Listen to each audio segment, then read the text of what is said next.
Next one. Education. No. So, vote education. Okay. The question is that vote education stand part of the schedules. Mr Chair. The Honourable Nanaia Mahuta. Mr Chair, I'm pleased to take a call in this part of the debate and say that National's budget for 2012 was a woeful attempt for a second-term government. It had zero growth, zero plans, zero ideas in education, and they should be ashamed to present that kind of budget to this House, because hard-working Kiwi families are no better off under National. Vulnerable families are worse off under National, and times are really tough. We hear it throughout the country as we visit communities, as we visit schools, as we visit social service organisations, as we visit health organisations. People are really struggling and got nothing under this budget. But whose interests are treated like a political football under National? Our children, our kids. 270,000 children are living in poverty. 87,000 young people are not engaged in any employment or training. There is intergenerational unemployment, predominantly amongst Māori and Pacific families, and what is this government doing about it? Nothing. Not only do they not care, they don't recognise that inequality and poverty exists in New Zealand. It is shameful in a society like ours that prides itself as a caring and socially responsible society. But what are they hearing from National? A lack of direction. And it doesn't portray a fair and just society that we certainly in Labour believe that we should be working towards, where all boats can rise through education. In fact, National is chasing its tail on education in a way people can't make sense of where they're going.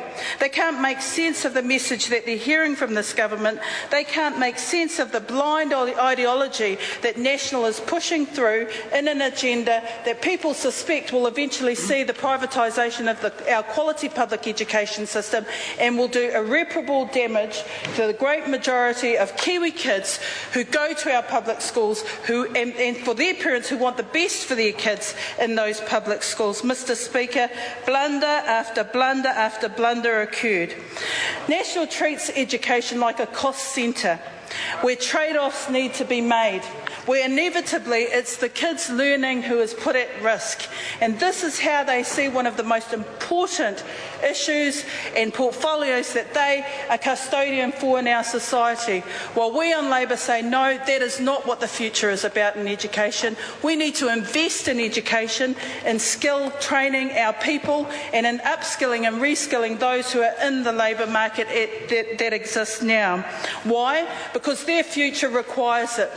If we want all boats to rise in every child, in every family, not excluding anybody, to get ahead, then it's what we do in education, in training and upskilling, in our tertiary sector connects that will be the proof of the pudding.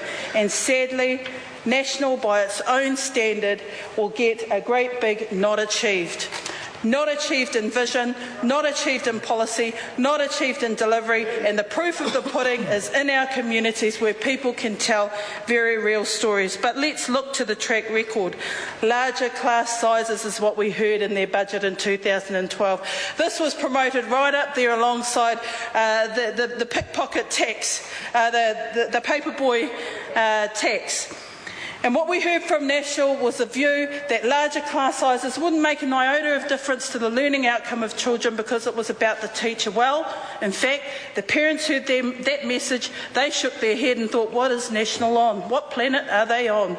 They didn't listen to the advice that was coming from their local schools and principals that said, this isn't about one or two teachers. This is about, in our community, up to 4 or 6 teachers being lost because we have the Technology Centre hub for our school community. Did National listen? No, they were obstinate. For 10 odd days they were obstinate about their larger class size policy. Well, after 10 days they had to reverse this policy.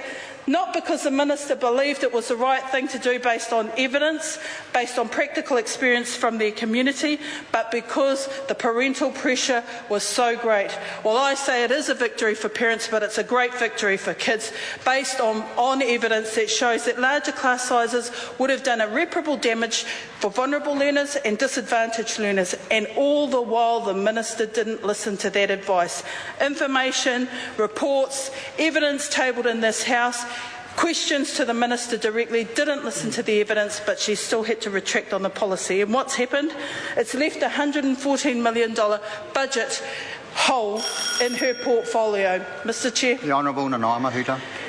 And then we get quickly on the back of this is the promotion of unregistered teachers in charter schools. Well, on the one hand, in the public school system, higher obligations on the quality of teachers in our public school system, but in charter schools, you can recruit anybody. There's a mixed message coming there, and people are really sceptical that charter schools are set up to compete with our public school sector and will do irreparable damage to the quality of learning that our children should be expecting under the public education system. It's a crock. National standards. Well, to some extent, people know that they're going to have to implement national standards, even though it makes not one iota of difference to children's learning outcomes. Quickly on the back of that, the Minister is promoting a standardised model of reporting through her PI initiative, and those measures are ropey. They're unreliable, they're variable. In fact, we know that there is a greater variability amongst teachers and within schools and across schools to ensure that those standards are reliable so that parents can make good assessments about how effective a school is, what the quality of learning progression is for their child. There is no way that national standards can be used as a comparative. And again, people are really concerned about the potential of league tables coming on the back of national standards. Minister will not stand up in this House and refute any idea that she is going to not implement league tables. We think she will. Mr Speaker, National does treat education like a cost centre. It's not good enough. It's an investment. Our children deserve it. They're the future that we must build hope for and with. Mr Speaker, they deserve the types of skills learning in our public education system that will give them a better start no matter what walk of life that they come from. This Minister needs to wake up, smell the coffee, look at the evidence and ensure that she's listening to the sector in ways that will deliver positive outcomes for our children because they deserve it. She's going about it the wrong way. It's not making a difference. She's sending mixed signals to the sector. She's not working with them. This isn't about quality. This is about blatant ideology under National. Blatant ideology in one of the most important portfolios there is on that side of the Treasury bench, and they need to get it right because all our children deserve it.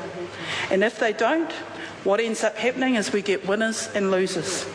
We get those children that are most disadvantaged and vulnerable never being able to get ahead. We get the ladder being pulled up by National who will not believe that opportunity belongs to everybody. Well, Labor does. Labor believes that education is the kind of portfolio where every child from every walk of life, from every community can get ahead, but we need to invest in our public education system. We don't need greater competition through public-private partnerships, charter schools, through making teachers compete, through creating a low-trust environment, through taking away the pillars of what makes our effective teaching practice great, which is greater collaboration.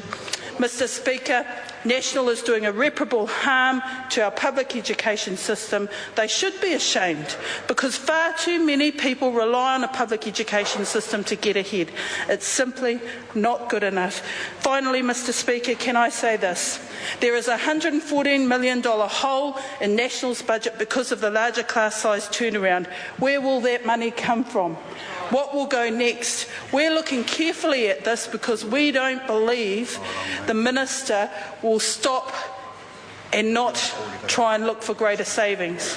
What will go next?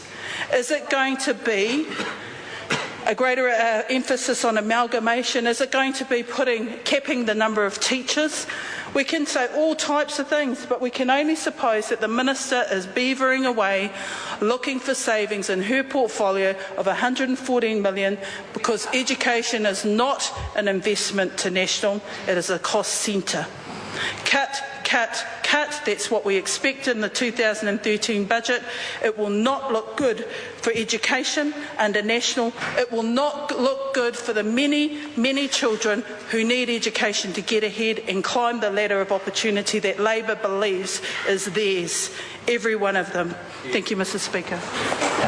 The Honourable Craig Foss. Thank you, Mr. Chair.